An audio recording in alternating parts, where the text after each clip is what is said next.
together. But here we go. Another loser's side qualifier here. Peabnut versus Goblin. And Goblin already doing it big with a forward air straight. Hot start with the fiery sword. See what he does here at the ledge. You know, we were talking about how Peabnut played against Light on the ledge comfortably. You're not going to be doing that in this match, right? Like, obviously, you have all these mixes you can do, but one jab to back, right? That's exactly where Roy wants you to be. Yeah, Roy wants you to be in that corner so he can find an early stock, and definitely has the tools to do so. So we'll see. So far, Goblin getting the better end of the neutral and finding a tech chase into that double-edged dance. Get even more damage here onto Peabnut. Peabnut trying to find their way into neutral here. That was a great tech from Goblin. I can't believe he reacted. For real. But Peabnut still ready for it. Got some big damage. Still kind of healthy on both sides as long as you stay away from the ledge. Thing is, like, you're in a weight division where I think you can die super early if you're Peabnut from hard-hitting hits, right? You know, like a forward smash. But after that, you're actually going to be surviving a little bit longer. Yeah. Crazy that Goblin has gotten this far at the event as well. He's playing with the best of them, holding it down as the last bastion for CFL in this current moment. So good stuff to Goblin, but can he beat Peabnut? He beats him down with the F smash, though. Yeah, when you think about Peabnut, Goblin, right? Obviously in their own regions, they definitely shine, but these two guys, you just don't see them as often in the high level as you would expect. Yeah. When we can unequivocally say that these are two of the best players. Yeah, this would be a really solid win for either player, and that just speaks volumes to the caliber of the players at this tournament, as well as the caliber of both Goblin and Peabnut. Okay, there we go. The trade comes through. Goblin still living, dodging that forward smash. The weak hit, forward air. Once again, all this rage from Goblin makes the weak hit actually hit a little bit harder, so you see him getting knocked into hit stun from those. I gotta say, Goblin is so smart. I don't know if he was holding onto the ledge so that the Crash Bomber came into him as he got up to keep it from sticking to the ledge. I don't know, but I just gotta say. Oh, the Metal Blade? That's enough. I just gotta say, generally, Goblin playing really, really good when it comes to the recovery game, but that time, hit with that Crash Bomb. Oh, I love this item play coming out from Goblin as well, utilizing the Metal Blade to his own advantage. The back air from Peabnut connecting, jabbing out of the Leaf Shield. That's one way to beat it. I guess so. Gonna roll away. Now on the center of the stage, no jump either. Big damage working out there for Peabnut. Peabnut wanting to do as much as he can with this stock. He is doing miles of damage. Slowly beginning to equalize the percents here. Peabnut finding multiple back airs and connections onto Goblin, but there's the weak hit up air into back air. Solid kill confirmed for Goblin. Yeah, a little too presumptuous with that up tilt from Peabnut, but going off stage, looking for a back air out of the Metal Blade. Look at that double. But again, we were talking about how Goblin was just so good at his like discipline, shield discipline, right? Yeah. And we're seeing that again in this set. Goblin now with an edge, or a ledge trap rather. Peabnut swats him away with a forward air. Forward air for both of these characters is quite an effective get-off-me tool, and even a combo tool. Maybe even a kill tool as well. Forward air just does it all in this matchup. Like Crash Bomber trying to force out a defensive option for Goblin. Goblin not fighting though. Not hit with a back air either. Goblin's still holding the second stock, doing really, really well. Yep. Get up attack, gonna keep you away, swan him away from getting the Jair. So difficult to find this kill if you're Peabnut in this current moment, because Goblin is playing so safe. Defensive, so good. He dodged the Metal Blade underneath just to save his shield a little bit, but there we go. Finally, a bad jab on the shield is enough for the shield grab for Peabnut, but still, Goblin being very, very pragmatic here and slow, not giving away too much. Oh, fundamentals of the game, right? And this is where Fundies really shines, and Goblin has them. Yep. Definitely agree with you there. The Blazer comes through. That'll be more damage here for Goblin, setting up for perhaps a kill later on. Peabnut still trying to get more percent back. The spacing from the F-tilt, you cannot shield grab that. We've seen that time and time again from Goblin today. Speaking about Fundies, man. a weird scramble. Some spot dodges. I like throwing out forward smashes in a situation where it's kind of like a spot dodge war, because a lot of times forward smash is so slow that it actually catches somebody after a spot dodge where a tilt attack wouldn't. Good stuff, though. Goblin recognizing that situation. He's seen that situation before, and that's why he's able to win out. Peab not quite ready for the spacing on that F-tilt. That probably won't happen again, though. Peab's probably going to be ready for it the next time around. He'll remember that interaction. Moving on, Goblin Man on the board here. Winner of this getting in the top 8. Remember, it's big stakes here. Stakes on the line. Yep. Be a solid top 8 showing for either player. 9th place got to feel pretty bad in this situation, I imagine, so neither player wanted to give an inch. Yeah, both these guys a lot to represent, right? Of course, all of Orlando on the back of Goblin, right? Aaron being out now, Epic Gabriel being out now.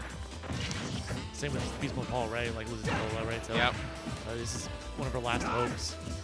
Last hope here for CFL. And then remember, Peabnut, he's the one who took out Mino last time. The reason why we didn't have Japan in grand finals. Yeah, right? I'm pretty sure Peabnut did make top 8 last year as well. So yeah, he did. He did. Very impressive showing. I think he got maybe even fourth or third yeah, place. I think he got 4th. Yeah. So Peabnut definitely a lot to withhold here, or uphold rather, for this tournament. Goblin wants to put a stop to it. So far, Peabnut playing a little bit better, saving the jump so we can do that delayed uppy to get back to stage. Great recovery from Goblin. Really good timing, too. Okay, not going to be able to connect back there. Great spot dodge, though, avoiding that falling up air. Tornado not going to work out for Peabnut. He's trying to throw out a lot of different moves. He's going to get hit by the tech chase there. You got to watch out for that down tilt. It really is so good at setting up for kill opportunities for Goblin. Look at that defense again. The shield, discipline. But hey, got an anti-air there. Maybe with up smash, electricity. Equal percentages here. The shield poke on that forward air, catching the metal blade, throwing it down. Peabnut actually going back to retrieve the metal blade. Goblin ready for it, setting up a trap and finding some damage here. Dash attack once again. Peabnut keeps going for these dash attacks, and a lot of side Bs coming out from Goblin. A little bit of spaghetti happening here. We're swinging for the hills. Interesting. Peabnut wanted to set up there instead of trying to push advantage. I wonder what he's thinking, honestly. It's all about positioning, guys. You know, I guess that's it. When you have really good neutral tools, sometimes the nickel and diamond is what you want to do. Yep. Yep. American air dodge to get through the leaf shield. Trying to close down the space. Spot dodge there from Peabnut. Avoid the aggression here from Goblin. The back air covering the skies. The metal blade doing the same thing. Z-drop metal blade. Goblin rolling in, trying to get back to that center. Yeah, that rolling was not the best, but luckily getting away with it. Yeah, waited for that jab, just got the easy hands. Forward smash, trying to land, but I'm not gonna let you. All right, yeah. Cross up with the air dodge. Try to get off me with the forward air. Didn't work out there for Peabnut. The mix up with the fastball, neutral air dodge, so quick with Tomahawk. Great, just neutral in general. Both these players really, really trying to force an advantage out of a disadvantage. Yep. Metal blade coming through here. Goblin looking for a solid neutral, and the forward air connecting from Peabnut. Goblin trying to uppy, saving the jump once again. We've seen that situation multiple times. I'd like to see Peabnut contest that double jump from Goblin a little bit, maybe with a down air. See if we can catch him slipping a little bit. Or at least force out the double jump, right? We saw that happening earlier. Versus, I think, a little bit too aggressive there was Goblin with a double-edged stance. The up tilt comes through for Peabnut, and this has been a significantly slower game so far. Yeah, you're right. It has been slower, and it's in Peabnut's advantage. You know, he has got a little bit of percent on the board. You know, nothing to scoff at least. Yep. Let's see if it is mitigated soon. It can be with only one open up with an air. Roy, so good at this early percent, just combo and advantage. But the parry on the first hit of the nair, and they're just going to roll away from it, resetting neutral. Peabnut trying to just keep Goblin in the blender off stage. Yep. Goblin trying to find his way onto Peabnut here. Peabnut doing his best to keep the Roy boy away. You do not want to be getting swatted on by that rubber knife that he has. Forward air, Goblin getting caught by the pellets. Great jab check there. Peabnut just like throwing out damage here and there. He's not really committing too hard. Just slowly but surely getting 3%, 5%, you know, back and forth. The pellets, the metal blade, it all adds up. And I wonder if he's playing tricky on purpose, right? That's like the counter adaptation. I love how he messed up his double jump, but then he tried to uppy early so that he could get on the dog. Yeah. Unfortunate there for Goblin. A little bit of a mistimed forward air. So instead of recovering, he eats the blast zone. And Peabnut will take that game. Although it could have been very different if Goblin didn't SD. Yeah, for sure. He certainly wasn't dead yet. Was definitely getting there, though. Peabnut racking up the damage. Makes him timing. Just kind of messing with his opponent's head. Again, I mean, this is a very cognitive player. play thinky games. This is a thinky guy. Yep. He makes the thinky games. The thinker. Goblin connecting one hit of the nair, looking for an F smash, but can't find it. There's a down throw. That'll be an F tilt. Some early percent here for Goblin. Not too much damage. Peabnut just trying to get out of this corner, but Goblin not letting it happen. The pressure. Jab and a trade there with the leap shield. Spot. Sorry, the roll behind, trying to find a neutral win. And now Peabnut double up here, trying to find something big. Crash Bomber on deck. Big, like, pressure. Oh, we saw so much pressure. We actually saw Peabnut go out there, like I said before, to try and catch the double jump. Unfortunately, just misses the spacing a little bit. That's right, yeah. That was a much more aggressive play from Peabnut, who was playing so defensive in the last game. Yep. It can keep you on your toes, right? Peabnut is a player of that kind of caliber. The ebb and flow of aggression and passivity is always a point of contention in top-level sets like for this, sure. Because you never know when your opponent's just going to burst out of the corner. Yeah.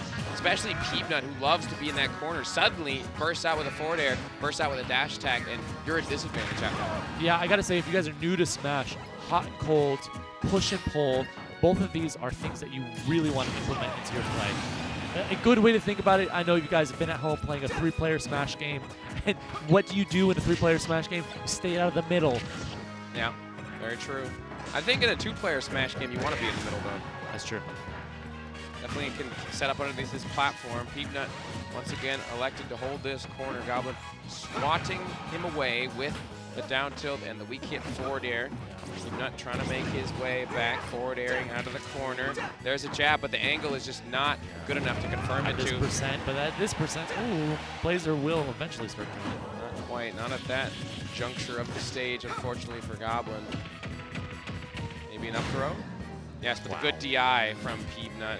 Goblin shaking his head. A lot of people don't know how to DI that up throw. It's actually DI in. Yeah, that makes sense. Yep, because he throws behind him. It's the same with Martin and Terry. And DI in on Terry. It's also the same on Snake up tilt, funnily enough. Really? Yeah. I'm DIing in on everything now. Maybe not. Okay, here we go. 203%. Goblin giving away that Blazer. Still trying to find this kill. Suffering from a bit of Roy-itis. The butter knife is not finding the kills. The Goblin needs the up throw. Didn't do its job. Now, Peabnut taking advantage of this. Yeah, you can see that. Roy just getting a little too antsy. And Goblin, again, the push and the pull, right? All of a sudden, Goblin is pushing and Peabnut is pulling. It's a lot of the times, if your opponent's pushing too hard and you're pulling super heavy, you are going to be the winner.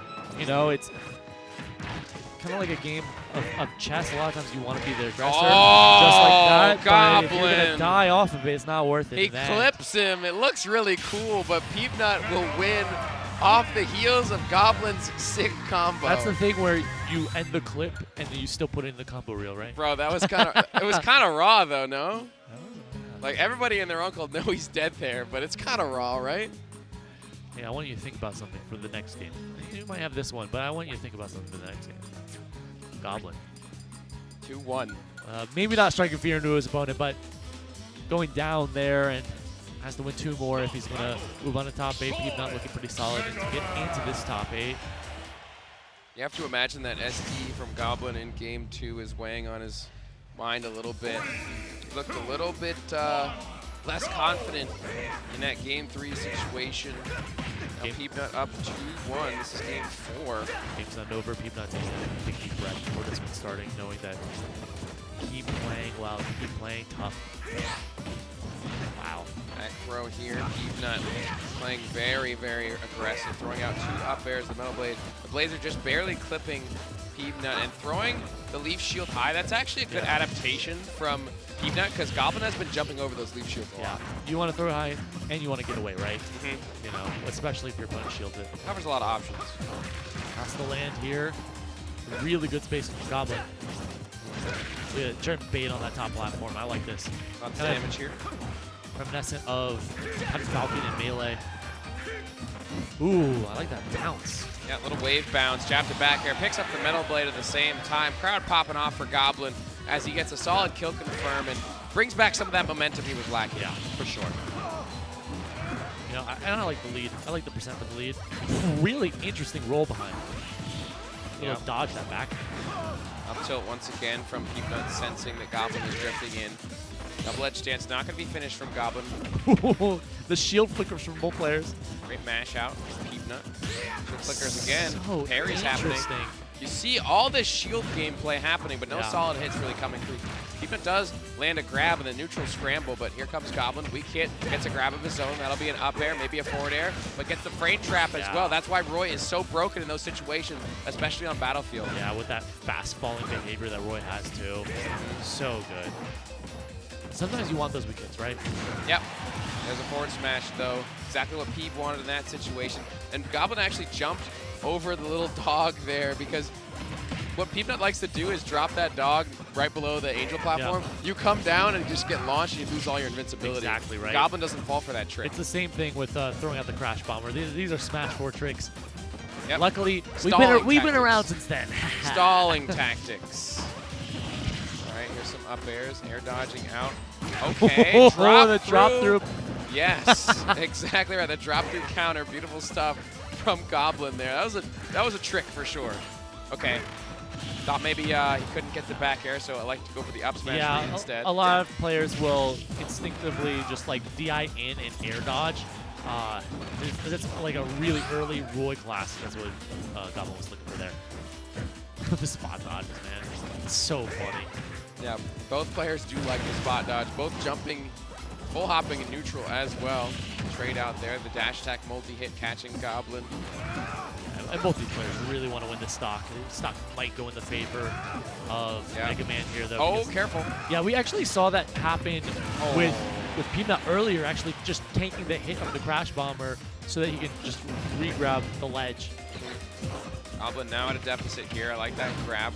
Walking up to the shield. Getting a grab again. Very clean movement here from Goblin. Super but clean, not enough to get the kill. The up air just barely enough off the top for Goblin. Go ahead and up you from ledge. Go ahead. I got you. Forward air not going to connect. This up air is actually really good for Peabnut. Yep. And now you're seeing Goblin trying to find his angles. Trying to find the right place to approach. But we're playing house a little bit, right? Like Peabnut just kind of chilling under to this left platform, now going to the right. Okay, weak hit jab into the double edge stance. Air dodging through that Crash Bomber that Peabnut threw out parry. Leaf shield. Recognizing that it might not connect full all the way. Oh, careful. Into the tornado as he's going up. Yeah, that wind box from the tornado. Okay, confirming into the jab after the up air. Great parry on the forward air from Peabnut. They're just swinging at each other, but neither can find a significant advantage in this current moment, Schrader. Goblin, though, looking pretty solid overall. I gotta say, he looks a little more comfortable than he did last time. Yep, more confidence. Confidence restored. Yeah, like Goblin can make a win out of this, though. That was so close to killing the forward air after the up air Crash Bomber. Watch out for that shield pressure. It was smart, too, knowing that he was going to shield and going with the up air. Peabnut looked super solid there. I'm surprised he actually didn't go for back air or forward air, but still, second least on life here for Goblin. So Goblin dangerous. Really needs something big here. Goblin's maybe a down tilt. He's been playing on the back foot this entire last 30 seconds. Peabnut has been here the entire time, and the metal blade into the back air. Peabnut strikes again and will make top 8 at Cirque for the second time in a row. Yeah, overall, that last stock was so good, but then Peabnut was just winning the damage war in the end. Finding the back air just from the middle of the stage doesn't matter. You're chilling at 137, you're gonna die from that. So great stuff to Peabnut. Moving on to top 8, we have been having a wonderful top 16 so far. I believe we have, what, two more? Yeah, a couple more sets. Do believe we have Tweak TM7 Zap still. So I'm excited. We were actually incorrect about Goblin being the last CFL player because Zap is still alive in the bracket. That's right. Zap. That's our bad. Hey,